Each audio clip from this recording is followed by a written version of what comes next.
So let's talk about something absolutely critical to South Africa's future, its skills development system.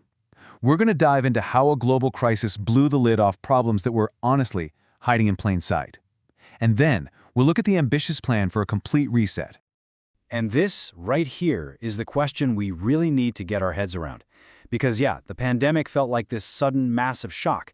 But the truth is, for the experts on the inside, it just held a giant magnifying glass up to cracks that were already spreading deep through the foundation. All right, so at the center of this whole universe is one key organization, the QCTO. The easiest way to think of them is as the quality guardians. They're the ones responsible for making sure that all those qualifications people work so hard for are actually credible and meet a national standard. They're going to be central to this whole story. Okay, so to really understand what happened, we've got to rewind the clock a bit, back to the world before 2020. This wasn't a system that was humming along perfectly, far from it. It was a system already under some serious pressure. And look, this isn't just 2020 hindsight. This is a direct quote from the head of the QCTO himself. It's a pretty stark admission that the old normal was already failing. The message was crystal clear. Going back to the way things were, that was never going to be an option, because that way was already broken. So, what were these weaknesses? Well, experts point to a few really critical flaws. First off, the apprenticeship system was tiny, and it was struggling. Then you had the whole qualifications framework, which had been in the state of constant, confusing change for more than 2 decades. Plus, there was this huge gap between what people were being trained for and what industries actually needed. And finally, the whole system was just obsessed with full, formal qualifications, which made it incredibly tough for learners to get that vital foot in the door. And then, well, you know what happened. The pandemic hit. Now, it didn't create these problems, but it acted like a massive accelerator, pushing this already strained system right to its absolute breaking point. Suddenly, almost overnight, the lockdown forced this immediate, unprecedented shift to online learning, and this became a huge stress test for the entire system. All of a sudden, the real question wasn't just, can we move classes online? It was, does anyone, the providers or the learners, even have the tools, the access, or the experience to make this work? And the data that the QCTO gathered at the time, wow, it just paints such a stark picture. A survey of training providers found that a staggering 80% had limited or no experience at all in delivering online learning. The system, quite simply, was not built for this. And you know, it wasn't just the providers. The story for the learners was just as bleak. That same survey found that more than half of them, 54%, were minimally equipped or not equipped at all for online learning. We're talking no devices, no data, no stable connection. So you've got this double whammy. The system wasn't ready, and a majority of the people it was supposed to serve weren't ready either. So with all these weaknesses just laid bare for everyone to see, experts could finally start diagnosing the real root causes. And it turned out it wasn't just about a lack of laptops. The problems were systemic, baked right into the very structure of how skills were developed.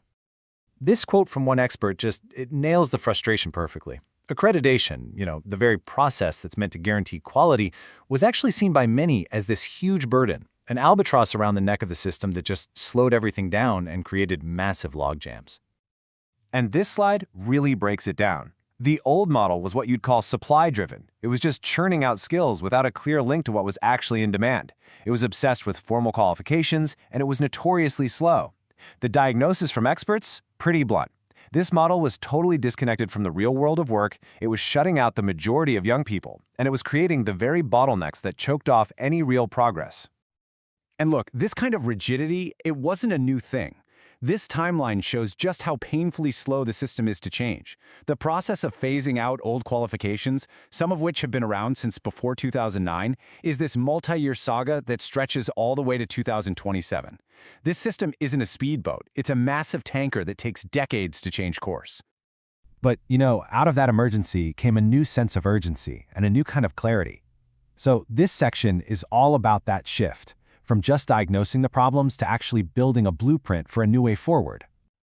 The consensus among experts now is that the whole skills domain needs a new game plan, and it really comes down to 3 big moves. First, move toward agile, industry-led training that actually responds to real economic needs, not just some fixed curriculum. Second, you have to fundamentally rethink the funding models so they can support this new agility. And third, you've got to invest in and strengthen the training providers so they can actually deliver on this new vision.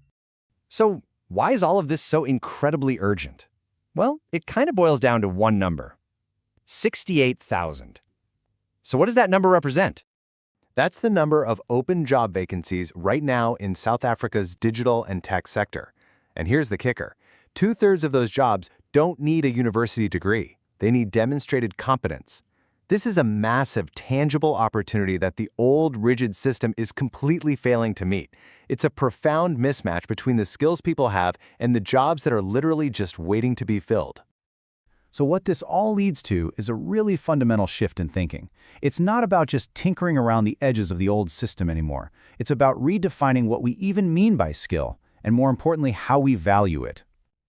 This pivot right here is the absolute core of the solution. See, the old system, it really only had one currency, the full, formal qualification. The new system is all about having multiple currencies.